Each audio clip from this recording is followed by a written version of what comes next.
Hey, what's up guys, it's Theo from Fino Concept. So today we are going through how I whiten up the eyes and the teeth of couples that I shoot.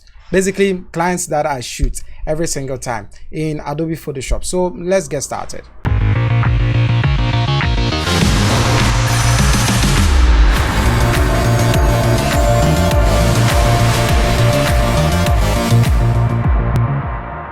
Alright, so I have my image here, and if we zoom in just a bit, you notice that her eyes are not as white as we want, and the teeth, due to some of the editing process, if we increase the yellows in the image, definitely the teeth is also going to be a bit yellowish than it actually is. So this is how I fix it when I'm retouching. Most of the time you can just use the lasso tool, so press L on your keyboard, circle around where you want to do it, so right around here, hold down the shift key so that you can highlight this area as well. So let's start off with just the eyes. Ideally you can go into the adjustment panel, which is right down here, click on hue and saturation. Now over here you can see that there's more of a reddish tone in the eyes, so right around where we have the master, you are going to change that to red. Then we are going to decrease the saturation of the red. As you can see, we are already getting a cool effect right in the eyes. Now once that is done, I'm not going to make this completely undersaturated, somewhere around -50 for me. Then I'll move over to the lightness and increase it by a bunch so that the dark portions of her eyes also pop up much nicely. Now if we zoom in using the zoom tool or Z on your keyboard, Z or Z, you can see that it is eating into her skin right here because of the selection we made. So I'm going to grab my brush tool, let's reduce the size, yeah, right around here. Now you just right click and you get these options. I remember a couple of people were asking me how this thing pops up. So with my brush tool selected, I'll click on the layer mask. As you can see, the layer mask of the hue and saturation, and I'll brush over, making sure that the color is set to black, the foreground color is set to black. So I'm going to be hiding these particular portions right around here.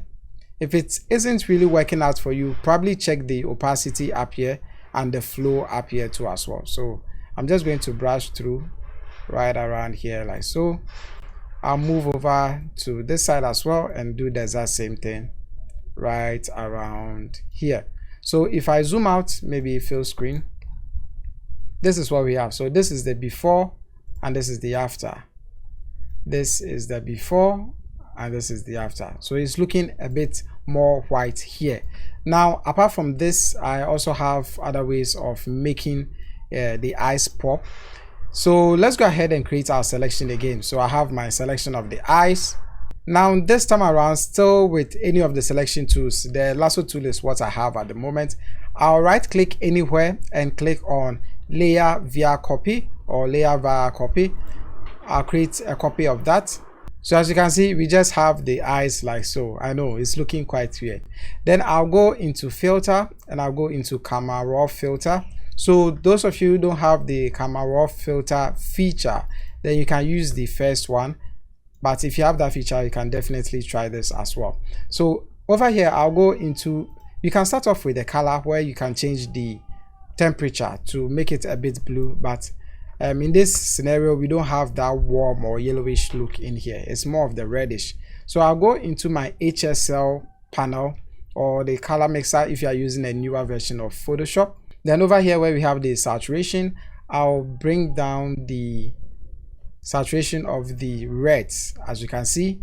Now what I like about the camera raw filter feature is the fact that you have all other options as opposed to when you are just using the HSL feature. So over here I can also reduce the oranges. As you can see, we have it also popping up here, and the yellows can also come down.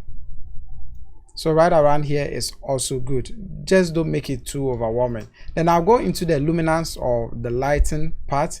I'll increase the reds, increase the oranges, and increase the yellows as well. So right around here. And when I'm done, I'll just click on OK.